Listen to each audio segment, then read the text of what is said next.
Jadi ada 4 orang ya, perempuan berangkat semua? Rajin, perempuan lebih rajin daripada laki-laki. Tapi Rohmat, Daldi, Arfan, satu lagi, Adli kasih tahu ya. Kalau sedang sakit ya nggak apa-apa istirahat dulu. Tapi kalau tidak sakit, alangkah lebih baiknya berangkat. Ya, hari ini kita akan belajar tentang coding dan kecerdasan artifisial. Ada yang sudah pernah mendengar kata coding? Nah, pernah Bapak ajarkan ya? Iya. Kecerdasan artifisial. Yang masih ingat nggak? Coding itu apa? Enggak? Lupa? Nah, Bapak ulas lagi ya. Coding itu adalah bahasa pemrograman di komputer. Ya. Jadi kalau kita mau membuat segala sesuatu, aplikasi atau game permainan itu diketik ya. Di komputer, di laptop itu diketik menggunakan bahasa pemrograman. Nah, bahasa pemrograman itu bukan tulisan seperti kita nulis biasa, ya, tapi ada kode-kodenya. Nah, itu coding. Kalau kecerdasan artifisial itu apa? Ada yang ingat? Enggak juga. Bagus. Nah, jadi belajarnya sangat luar biasa ya. Nah, kalau kecerdasan artifisial itu sendiri adalah hasil dari coding, ya, aplikasi atau hasil gamenya. Siapa yang suka bermain game? Apa game apa biasanya? Roblox. Terus laki-laki? FF.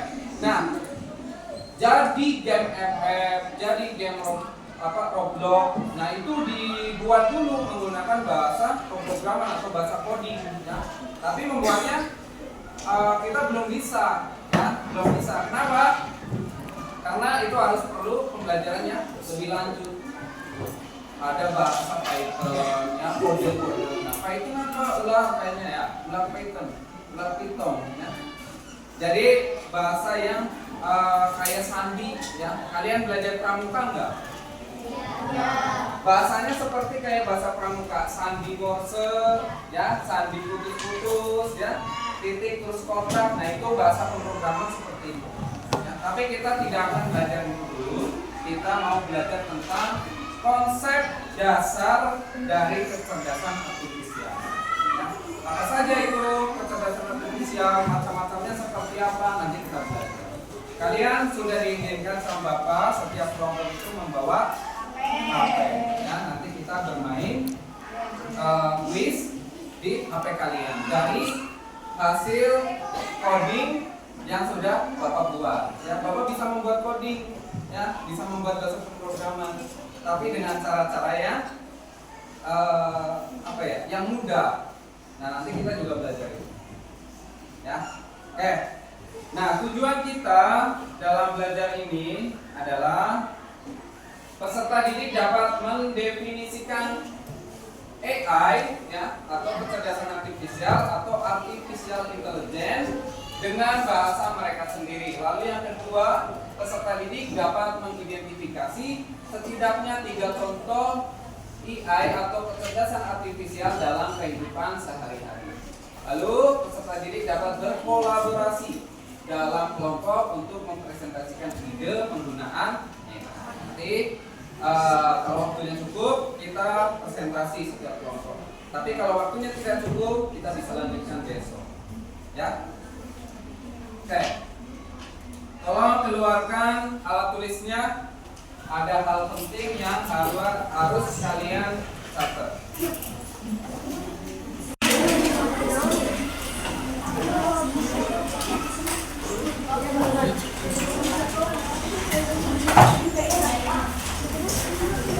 Ya, di buku, ya, di buku apa aja? Ya, boleh.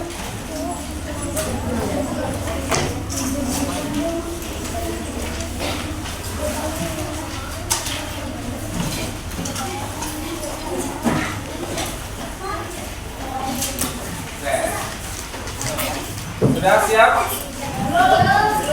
Ya, siapkan dulu, silakan. Bapak tunggu waktunya 1 detik. Udah ya.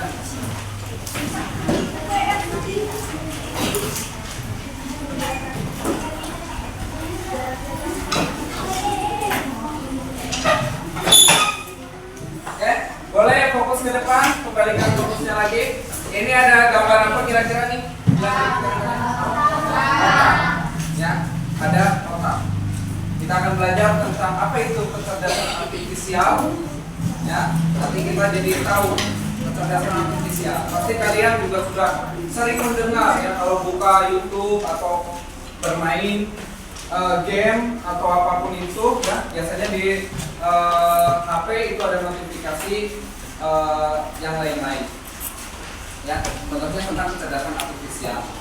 Nah, kecerdasan artifisial itu sendiri ya, itu bisa kita artikan sebagai otak yang bisa bekerja seperti layaknya manusia.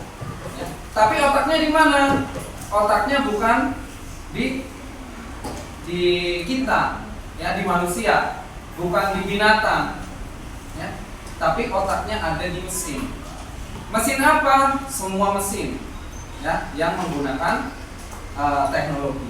Contohnya seperti HP kalian, ya. HP kalian ini kecerdasan artifisial. Terus laptop, ya, menggunakan kecerdasan artifisial. HP ini buatan siapa? Buatan manusia, ya. Nggak tahu yang buatnya siapa. Manusia aja. Ya. Tidak mungkin yang membuatnya binatang, ya. Nah, ditaruh di sini. Ya, kalau bahasa kita apa? Chips, ya, pakai chip.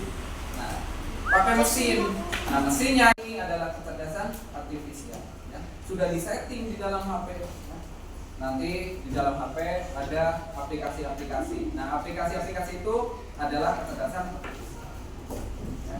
Contohnya seperti buat komunikasi, buat ngirim pesan, ya, buat telepon. Ya, apa biasanya pakainya? WA atau WhatsApp. Ya, nah itu kecerdasan. Pak, kata anak-anak tuh, ya, kalau yang lain suka dengar banget. Pak, laptop itu lebih pintar daripada manusia. Tidak, ya, itu pandangan yang salah. Kenapa salah? Kalau kita mau belajar lebih giat, belajar lebih rajin, itu kita bisa lebih pintar daripada komputer, bisa lebih pintar daripada HP. Kenapa? Ada satu alasannya apa? Karena yang membuat semua ini adalah manusia, ya, dengan kuasa Allah, ya, yang sudah memberikan otak kepada kita untuk berpikir. Ya, jadi jangan sampai salah. Jadi yang dimaksud kecerdasan artifisial itu adalah kemampuan komputer atau robot untuk berpikir dan belajar seperti manusia. Kecerdasan artifisial atau AI itu bisa memahami, bisa belajar dan membuat keputusan sendiri. Ya. Tuh. Kalau HP kita mematikan, ya, bisa, tapi belum secara otomatis bisa, ya. Kadang layarnya nyala. Ya, ya, HP-nya nyala. Nah, nanti dia akan mati sendiri, ya, dalam waktu beberapa detik, tergantung settingan dari kitanya. Tuh, mati sendiri tanpa disuruh. Nah, ini menggunakan kecerdasan artifisial. Jadi sebenarnya itu tuh ada di sekitar kita, ya, semuanya pernah kita lakukan. Lalu seperti apa AI bekerja atau kecerdasan artifisial? Yang pertama, melihat dan mengenali wajah. Contohnya apa? Apa? Kode, betul, pinter. Kode HP.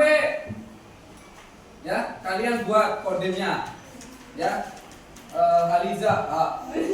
Ya. Terus, nggak mau pakai kode, pakai sandi. Ya, sandinya tanggal lahir dibuat. Ya, tanggal lahir. Terus nggak mau pakai sandi atau kode pola, pakai wajah, ya. Nah, kalau wajahnya pas dipasang cantik, ya, atau ganteng, pas mau buka wajahnya dijelek-jelekin, ya. Dianya nggak mau membaca HP-nya, nggak mau terbuka. Kenapa? Karena yang terkunci adalah wajah yang cantik. Jadi setiap membuka HP itu harus cantik, ya. Terus ada lagi sidik jari katanya. Nah, sidik jari, ya, yang ada sidik jarinya atau bahasa Inggrisnya apa? Fingerprint, ya, fingerprint. Pakai sidik jari. HP-nya Bunga dipakai sidik jari. Nah, ya. Pakai sidik jari. Sidik jari siapa? Bunga. Ya.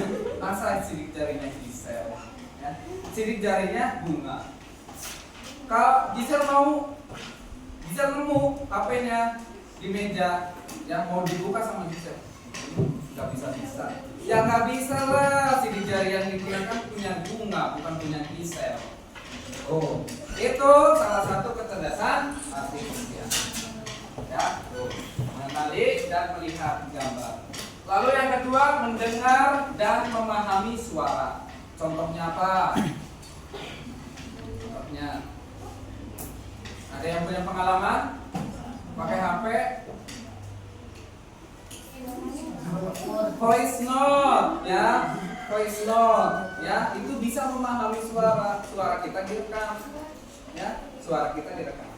Terus ada lagi Pak, saya juga pernah pakai yang namanya di Google, kan ada tombol yang itu. Nah, saya pencet mau kenalan sama Google. Hai Google, hai, nama kamu siapa? Ya, dia jawab namanya, nama saya Google. Kamu tahu nama saya nggak? Tahu, namanya Bunga. Ya, namanya Aliza. Kenapa tahu namanya? Karena biasanya kalau Google itu sudah tersinkronasi atau terhubung dengan data-data yang ada di HP. Email, kan emailnya biasanya email kita.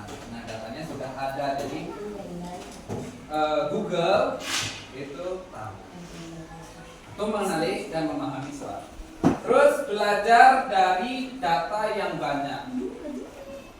Kalau HP kita, ya, HP jadul yang masih titut, ya, kalau ngetiknya, nah sekarang sudah HP-nya sudah canggih-canggih semua. HP titut, itu datanya masih sedikit, ya, datanya masih sedikit. Jadi tidak ada yang namanya voice note, ya, tidak ada yang namanya mengirim gambar. Tuh. Pernah tahu HP yang titut? Sekarang HP-nya tambah canggih. Kenapa tambah canggih? Karena datanya dibuat semakin banyak. Ya, datanya dibuat semakin banyak, bisa ngirim gambar, bisa ngirim voice note, bisa video call. Coba kalau HP-nya masih titut, bisa video call nggak? Nggak ada Pak, kameranya aja nggak ada. Ya, kameranya aja nggak ada.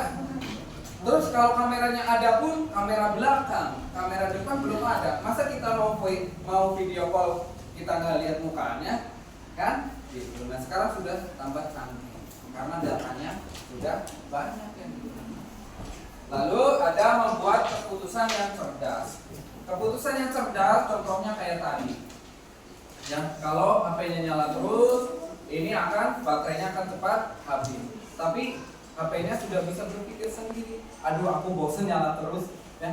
Aku matiin layarnya supaya hemat data, supaya hemat baterai, ya. Nah itu atau kecerdasan artifisial. Nah, kita akan lanjut. Nih ada kecerdasan artifisial melawan versus manusia. Manusia itu kreatif, emosi dan intuisi, ya. Manusia itu kreatif, ya, terus punya emosi dan intuisi. Kalau AI itu cepat, akurat dan tidak lelah. Nah, tidak lelah, dia disuruh bekerja terus, main game. Nah, HP-nya main game PUBG, ya, main game FF, Roblox. Kira-kira ngomong nggak? Aku capek. Ngomong nggak? Yang ngomong capek siapa? Manusia, kitanya yang ngomong capek.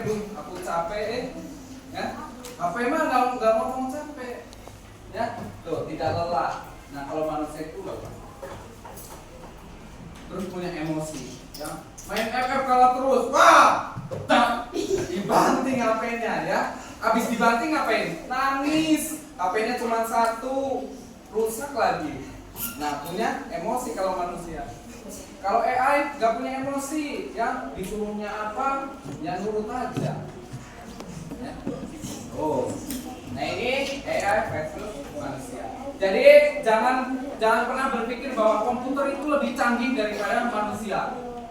Ya, AI kecerdasan artifisial lebih canggih daripada manusia. HP lebih canggih daripada manusia. Yang belum canggih adalah cara kita berpikirnya. Kita belum bisa membuat bahasa coding. Nanti kalau kalian sudah tahu nih bahasa coding, wah ternyata AI itu cuma gitu-gitu aja ya. Bisa dibuat sama kita manusia. Nah, lanjut. Sekarang ada contohnya. Nah, ini contoh sehari-hari yang pernah kita lakukan, yang ada di HP kita. Contoh aplikasi kecerdasan artifisial di sekitar kita. Ini yang tadi apa? Asisten voice ya, asisten virtual atau suara ya, suara. Ini ada Siri, terus yang biasa yang tadi dibahas adalah Google Assistant. Kalian boleh buka HP-nya? Buka HP-nya. Ya. Masuk ke Google. Ada nggak Google? Belum di-download ya. Masuk ke Google, ya. Ada gambar mic-nya? Ada. Boleh kalian sebutkan Hai Google gitu, coba. Coba.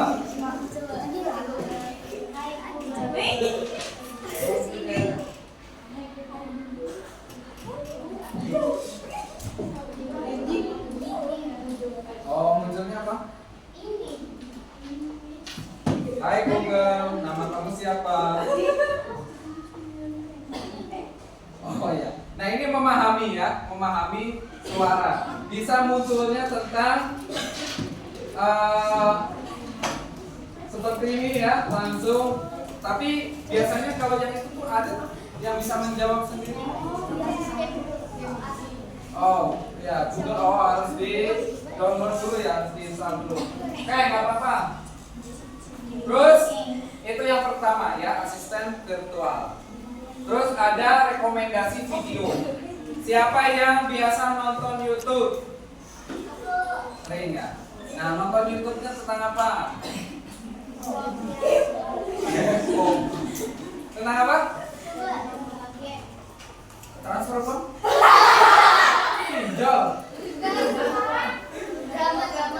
Tentang drama, ya. Ada yang tentang drama. Oke, ngetik tuh. Drama, setiap hari nonton drama. Terus ketika kalian klik YouTube, ya, klik YouTube, yang muncul apa? Tentang apa? Video yang sering ditonton, pintar. Ya. Nah, itu sudah dibuat sama kecerdasan artifisial, ya. Bunga, Balija, Salsa sering nonton drama, ya, tentang drama. Yang muncul ketika kita ngeklik YouTube itu muncul drama. Salsa sama Reska pasti YouTube-nya beda, ya, karena tontonannya berbeda. Yang muncul pertama, ya, gitu. Ini rekomendasi. Terus ada penerjemah bahasa. Siapa yang pernah menggunakan Google Translate? Ya, pernah, ya. Pernah menggunakan Google Translate. Kalian di Google Translate itu bisa membuat bahasa apa aja, bahasa dunia. Ya, ada bahasa Belanda, bahasa Inggris, bahasa Mandarin, Arab, Jepang, ya, Korea, Malaysia, ceku, ya, gitu. Nah, ini tinggal dibuat kalian pengen nyari apa, ya, pengen menerjemahkan bahasa apa. Bahasa Jawa ada, bahasa Jawa, bahasa Sunda ada, ya, gitu. Itu penerjemah bahasa. Terus ada game cerdas. Nah, game cerdas. Ini yang suka main game itu banyak rekomendasi game. Terus kamera pintar. Nah, ini nih kamera pintar yang suka menipu, yang suka berbohong. Ya. Iya, pakai AI, ya. Nah, wajahnya nggak di make up. Ya. Pas di foto cekrek, ih cantik banget ya. Terus dijadikan apa? Terus banyak yang lihat. Ya. Pas ketemu, astagfirullahaladzim. Ya. Pas dijejerin ke mukanya yang asli, wah udah beda. Ya. Nah, itu kamera pintar. Pasti kalian sering menggunakan. Khususnya biasanya perempuan-perempuan. Ya. Biar terlihat cantik. Terus yang sedang berkembang itu adalah mobil pintar. Mobil pintar, di mana mobil itu bisa berkendara sendiri. Ya, itu lagi banyak, lagi dikembangkan. Mobil pintar itu lagi dikembangkan. Biasanya rata-rata itu di negara Cina. Ya, negara Cina itu sudah mulai banyak mobil pintar. Mobil yang bisa berkendara sendiri tanpa supir, bisa parkir sendiri tanpa supir. Ya. Jadi nanti tukang parkir, ya yang cita-citanya mau jadi tukang parkir, wah hati-hati harus mencari profesi yang lain. Ya.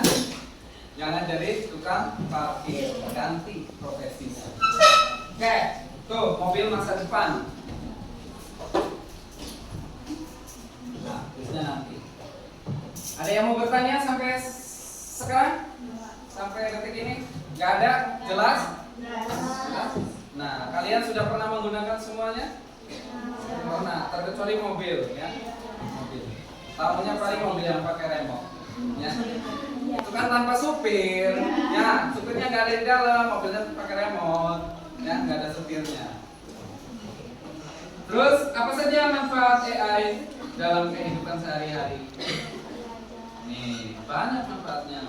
Yang pertama, membantu dokter. Ternyata AI itu dapat membantu seorang dokter. Kalau kita mau mendengarkan organ dalam, ya biasanya kita pakai stetoskop. Didengarkan, kita tahu organ dalam kita, yang paru-parunya bersih atau tidak, ya. Nah, terus kalau yang patah tulang, nah patah tulang biasanya di rongsen, ya supaya kita tahu tulang mana, sebelah mana yang patah. Ya. Yang patahnya tangan kanan, yang di rongsennya tangan kiri. Sinkron nggak? Bagus nggak? Tidak, yang salah. Kalau yang kanan ya kanan di rongsen. Tapi ketahuan dalamnya, ya tulangnya bentuknya seperti apa. Terus belajarnya lebih mudah. Nah, AI membuat belajar kita lebih mudah. Iyalah mudah. Ada ChatGPT, ada Gemini, ya. Mau soal sesulit apapun, ada jawaban. Tuh, ya ada jawabannya. Aduh, aku kesulitan nih perkalian pecahan, ya. Diketik aja. Kalau nggak ngomong, tolong dong jawabin 1/2 dikali 1/2, ya langsung dijawab. Nah, itu belajar lebih mudah. Tapi kita jangan sampai terperdaya atau terlena dengan AI. Kenapa? Karena nanti akan menjadi kebiasaannya. Boleh kita memanfaatkan, boleh, ya. Tapi jangan 1+1 udah tahu jawabannya, jangan ditanyain lagi, ya kasihan AI-nya. Terus keamanan lebih baik. Nah, ini AI membantu polisi mendeteksi kejahatan dan memantau keamanan kota 24 jam non-stop. Itu bisa dari polisi, bisa dari rumah, ya. Contohnya apa? CCTV interesting, ya. CCTV itu bisa disambungkan ke laptop, bisa disambungkan ke ya. HP bapak mana ya? Oh iya dipakai. Oh ya, di HP bapak ada CCTV di rumah, ya. Tadinya mau ditampilkan. supaya kita tahu ya kondisi di rumah seperti apa. Pengen lihat, pengen tahu, HP-nya lagi dipakai dulu. Kalau nggak besok dikasih tahu. Ya, nah itu AI bisa membantu kita ya untuk menjaga keamanan rumah. Nanti kalau pas bapak di rumah terus ada Reska, ada Mada, ya ke rumah, ya bapak tahu. Nah bapak langsung cepet-cepet ngumpet. Bapaknya nggak ada gitu, ya bilang bapaknya nggak ada. Bahkan ada CCTV yang lebih canggih lagi. Ketika kita di sekolah, ya CCTV di rumah, ada orang yang lagi nyapu di halaman, itu kita bisa transfer suara. Ya. Jangan nyapu depan rumah, ya bisa sampai di sana. Ada yang seperti itu. Nah itu menjaga keamanan lebih baik. Terus hidup lebih mudah, pasti, ya hidup lebih mudah. Kalian mau jalan-jalan ke Goa Sunyaragi, di Goa Sunyaragi di mana ya? Gak tahu Terus kesananya mau gimana? Pakai motor, ya? Atau jalan kaki, atau naik sepeda, ya? Bingung jalannya mau kemana? Pakai aplikasi. Ya, nanti dikasih tahu. Jalannya ke sini, ya. Awas ada jembatan, awas ada kali, jangan nyebur ke kali. Dikasih tahu, kan? Kalau dikasih tahu belok kiri. Nah hati-hati ya, nanti pas mau belok kiri jurang, ya jangan sampai seperti itu. Tapi harus percaya kepada diri sendiri, ya jangan terlalu percaya kepada atau awas di depan makam. Di depan ada makam, awas ya jangan sampai kita masuk ke bahaya. Lalu menjaga lingkungan. Nah, AI membantu menghemat energi listrik dan mengurangi polusi dengan mengatur sistem secara otomatis. Nah, ini ada AI aplikasi yang bisa membantu dalam menjaga lingkungan. Jadi bisa tahu tuh, wah di sekolah Belawan 2 itu tingkat polusinya tinggi. Ya, tingkat polusinya tinggi. Bisa menggunakan alat. Bagaimana caranya untuk menurunkan polusi itu? Kita bisa nanya kayak gimana sih cara menurunkan polusi supaya jadi lebih bersih? Nanti dikasih tahu. Tanam pohon, ya ditanami pohon. Kenapa nanam pohon? Supaya udaranya bersih, supaya udaranya sejuk. Ini bisa menjaga lingkungan. Lalu bekerja lebih cepat. AI bisa menyelesaikan tugas yang rumit dalam hitungan detik, seperti menghitung jutaan dan data sekaligus, yang menghitung jutaan data sekaligus. Jadi kalau kalian nih, ya karena AI itu tidak ada lelahnya, tidak bisa tidur, ya kita bisa nanya terus sampai kalian sampai sendiri. Ya. Itu luar biasanya AI. Dan yang selanjutnya ada dampak dari kecerdasan artifisial. Ini dampak dan tantangan kecerdasan artifisial. AI punya manfaat besar, tapi juga ada hal-hal yang perlu kita perhatikan atau kita waspadai. Ya, nih hati-hati nih anak-anak semua nih, ya dampaknya yang buruknya. Untuk dampak yang positifnya, ini pendidikan akan lebih baik. Bapak belajarnya sering pakai Infokus. Kira-kira enak nggak? Nggak enak, ya. Enaknya apa? Ketika kalian suruh nulis, ya nulisnya jadi lebih banyak. Karena bapak nggak harus nulis dulu di papan tulis. Ya, jadi sudah dibuat sama bapak, berapa puluh halaman kalian tulis aja, ya kan? Nah iya, jadi lebih cepat belajarnya. Kesehatan meningkat. Oh iya, terus dalam pendidikan juga selain lebih cepat, bisa mencari sumber yang lain. Contohnya ketika kita belajar ya, kita